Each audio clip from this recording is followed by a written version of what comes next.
et 4 août. Spectacle garanti avec le soutien de l'ADEPS, Infrasport, la Fédération Wallonie-Bruxelles, la Wallonie et la province de Liège. Impact FM vous ouvre son antenne. Il est déjà 8h08. Et on y va, nous sommes en direct bien sûr, pour l'image aussi sur Facebook. Impact News, le rendez-vous du 8h08, bien connu et quotidien. Consacrons ce rendez-vous à la course cycliste au Beltimistère Stavelot, qui aura lieu ces 2, 3 et 4 août, vous venez de l'entendre. Nouvelle édition 2024, on en parle avec Renaud Colette. Bonjour Renaud. Bonjour Patrick et bonjour à tous les auditeurs. Alors chaque fois qu'on se voit, c'est pour parler cyclisme. Ah oui, et pas ça, le choix. Et on n'a pas le choix et ça nous va, de toute façon on aime ça. Alors il faut quand même rappeler qu'en 2003, cette course a intégré le calendrier de la Coupe du Monde en devenant une course par étapes, une classique qui fait désormais, vous savez, partie de sa calendrier international pour les juniors internationaux, n'est-ce pas Renaud ? Exactement, depuis maintenant 58 ans. Puisque c'est la 58e édition cette année, nous existons et nous avons un beau palmarès chaque année avec des grands noms. Eddy Merckx pour les plus anciens, Remco Evenepoel en 2018, Kian Uijtdebroeks pour c'était en 2021 exactement. Donc voilà, que des grands noms du cyclisme belge et mondial. Voilà bien. Alors on va faire un résumé des étapes bien entendu de ces prochains jours. Parcours pratiquement inchangé, me dit-on, hormis la première étape ? Oui, légère modification du côté de Aubel pour la première étape, puisque nous serons à Aubel le premier jour, vendredi, samedi à Timistère et dimanche à Stavelot pour l'étape Rennes. Donc modification pour Aubel avec une boucle du côté de Dahlem qu'on a supprimée. On passera 2 fois Saint-Jean-Sart. Et puis sinon donc Timistère pour la grande journée avec le contre-la-montre par équipe le samedi matin, puis une étape en ligne l'après-midi. Et puis le clou du spectacle, l'apothéose dimanche avec l'étape finale, l'étape Rennes, c'est 11 côtes, 3000 mètres de D+. Donc vraiment on va bien s'amuser du côté de Stavelot. Et on connaîtra donc le successeur à Cédric Keppens qui avait remporté l'épreuve l'an dernier, le Belge.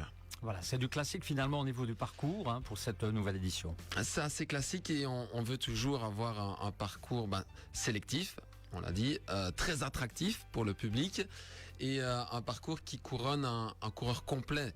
On a d'abord du côté du plateau de Herve, pour les 2 premiers jours, vraiment un parcours pour puncher, pour baroudeur, pour sprinter aussi, avec des côtes assez courtes et puis l'occasion d'avoir un sprint massif par exemple pour le premier jour et puis aussi laisser la part belle aux offensifs. Et puis le dernier jour, là par contre, c'est pour les costauds, les purs grimpeurs, avec les 11 côtes et notamment toutes les grandes côtes mythiques de la région, comme le Stockeux qui servira de juge de paix à cette dernière étape. Alors, quel est le kilométrage total au bout de ces 3 jours de course, Renaud ? 320 km de course sur ces 3 jours. Et on aura 5000, un peu plus de 5400 mètres exactement de dénivelé positif sur les 3 jours.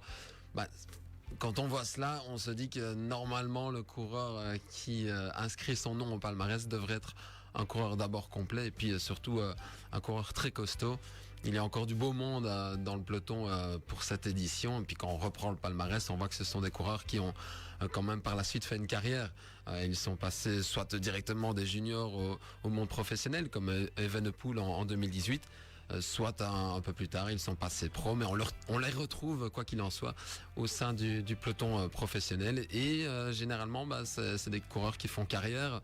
Si on prend même les plus récents, Romain Grégoire, Kian Uijtdebroeks, ce sont déjà des noms, alors qu'ils ont gagné chez nous il y a 3 ans. Donc, peu de temps, oui. Voilà. Ça a été rapide. Ça a été rapide. Alors, on parlait des côtes tout à l'heure. Combien de côtes exactement ? Il y aura 11 côtes donc lors de la dernière journée. Il y en aura 4 à Aubel et 4 à Timistère. Donc ça nous fait 19 côtes au total. Mais c'est surtout l'étape de Stavelot qui nous intéressera là pour aller chercher toutes les belles difficultés. On passera du côté de Brume, de Wanne, forcément du Rosier, du Stockeux, le Tiers de Caux. Donc on va bien s'amuser. Ça sera encore une course très offensive avec beaucoup de mouvements. Et un dénivelé exceptionnel. Et un dénivelé exceptionnel, on l'a dit, plus de 5400 mètres au total sur les 3 jours. Donc dans cette région, on est servi au niveau du parcours. C'est un terrain de jeu idéal, comme on dit toujours dans le jargon, pour les coureurs qui aiment bien grimper, qui aiment ce genre de course ardennaise. Alors un petit mot des sprints intermédiaires également, Renaud ? Oui, parce que c'est important. On l'a vu sur le dernier Tour de Wallonie chez les pros. Ça s'est joué aux bonifications finalement. On a eu au bout de 5 jours de course 2 coureurs dans la même seconde. Donc les bonifications sont très importantes et on a donc mis des sprints intermédiaires avec bonif sur les 3 étapes pour aussi ce côté attractif pour le public, puisque les sprints intermédiaires sont chaque fois placés dans le centre-ville des villes étapes. Et donc il y a 3, 2 et 1 seconde de bonification à prendre au deuxième passage de la ligne. Et puis il y a aussi ces bonifications à chaque arrivée d'étape. Ça peut jouer au bout des 3 jours. On sait qu'il n'y a pas un grand favori qui se dégage. Donc pourquoi pas. Les bonifs sont là en tout cas. Ça peut servir, on verra. Exactement. Alors, on l'a dit, ça reste la plus prestigieuse course, ces épreuves par étapes chez nous en Belgique, selon bon nombre d'équipes et de coureurs. Justement, on y vient. Combien d'équipes, combien de coureurs ? Il y aura 25 équipes, 12 équipes wallonnes, 12 équipes belges et 13 équipes étrangères, 3 équipes wallonnes exactement, Sprint 2000, Le Vélo Club Ardennes et Krabbe Destiny. Ça, ce sont les 3 équipes wallonnes. Les 2 grosses formations belges, ce sont Avia et Acroc Tormans. Et puis alors du côté étranger, on a toutes les structures juniors des équipes World Tour. Donc on a la structure junior par exemple de Visma Lease Bike, de Bora Hansgrohe, de la Groupama FDJ, de la G2R. Voilà, on vient avec toutes les équipes juniors et elles sont déjà finalement pratiquement professionnelles ces formations, même si les coureurs, on le rappelle, ont 17 et 18 ans. On a l'impression de voir déjà des pros dans leur manière d'être, dans leur manière de se préparer, dans l'encadrement, dans la mécanique, tout ça. Ben voilà, c'est vraiment une petite course pro alors qu'ils sont finalement tout jeunes et pas encore pro. Ça c'est certain puisqu'ils sont juniors. Quels sont les favoris belges ? Les favoris belges, on aura Cédric Keppens, donc je vous en parlais, c'est le vainqueur sortant, qui avait gagné en tant que première année junior et qui revient pour sa deuxième année junior. Il pourrait faire le doublé, ce que personne n'a réussi à faire sur Obel Timister Stavlo, ex-Liège-la-Glaise à l'époque. Donc Cédric Keppens, pourquoi pas, c'est un talentueux coureur belge. On verra un peu sa forme. Il y a aussi Schoofs, Jasper Schoofs, un nom à retenir parce qu'il a vraiment presté depuis le début de la saison jusqu'à maintenant encore. Ce sera une des meilleures chances belges. Il y aura quelques coureurs régionaux qui voudront montrer le maillot sur les différentes étapes, notamment des coureurs de la région du plateau de Herve. Et puis alors, ce sera surtout, les favoris seront surtout à trouver côté étranger, avec notamment la formation junior de Bora Hansgrohe, qui nous vient avec le champion d'Italie, par exemple, qui vient de terminer 3e du Tour du Val-Romais. Le Tour du Val-Romais, c'est le petit Tour de France chez les juniors. Donc, actuellement, c'est le 3e meilleur junior au monde. Donc, on peut le dégager parmi les grands favoris. Il y a aussi le champion du Danemark. Il y a d'autres Danois qui viennent de bien prester ici sur le Tour d'Autriche notamment. Donc on a les Français aussi. Groupama FDJ et AG2R viennent avec des blocs solides. On n'oublie pas les Néerlandais. Donc voilà, ça va être une belle lutte. Ouais, et puis il faut préciser que les équipes viennent des 4 coins du monde. Ça permet aussi à la région de faire, je vais dire, de mettre la région sur une carte mondiale et ça a un impact aussi sur le tourisme par exemple, les retombées économiques on le sait, et ça c'est grâce au plateau international que l'on propose sur notre course. Certainement. Alors Renaud, également le nom des 7 champions nationaux qui participent. Oui, on a 7 champions nationaux effectivement. Je ne saurais pas tous les citer, je les ai pas tous en tête. Quelques-uns, quoi. Quelques-uns. Donc le champion de Belgique Matthijs van Straetem, le champion d'Allemagne Pepe Albrecht. On a le champion d'Italie, je vous le disais, on va le retenir. Son nom c'est Lorenzo Finn. On a le champion de Finlande, le champion de Grande-Bretagne, le champion du Danemark, Sebastian Christiansen. On a même le champion d'Estonie aussi au départ. Donc voilà, une kyrielle de coureurs. Ça veut dire que si on a les champions nationaux, c'est que les équipes ne mettent pas n'importe qui au départ. Voilà, on vient avec vraiment la bonne équipe et on peut dire que notre épreuve, sans fausse modestie, mais voilà, notre épreuve fait partie du top mondial, du top belge, ça c'est certain. C'est la plus sélective en Belgique.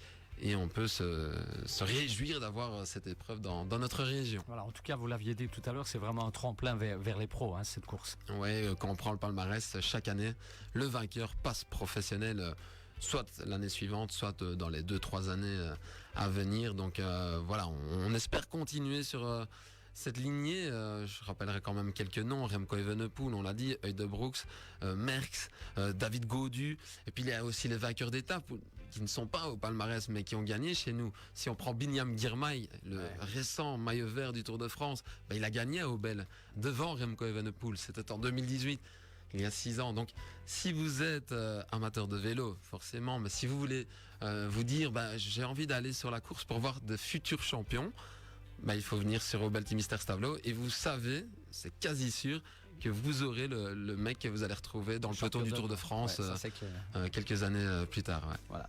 En tout cas, ce sera encore la grande fête du cyclisme pour cette course. Est-ce qu'il y a des petites infos pratiques avant de se quitter, une info pratique ou l'autre?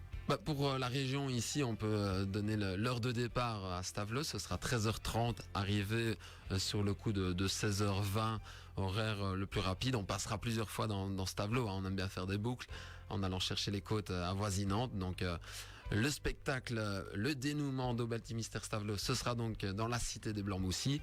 Et sinon, départ vendredi à Aubel, le grand départ avec la présentation des équipes dès 13h30. La grosse journée, c'est pour Timister avec le contre-la-montre par équipe et la course en ligne. Donc voilà pour les infos pratiques.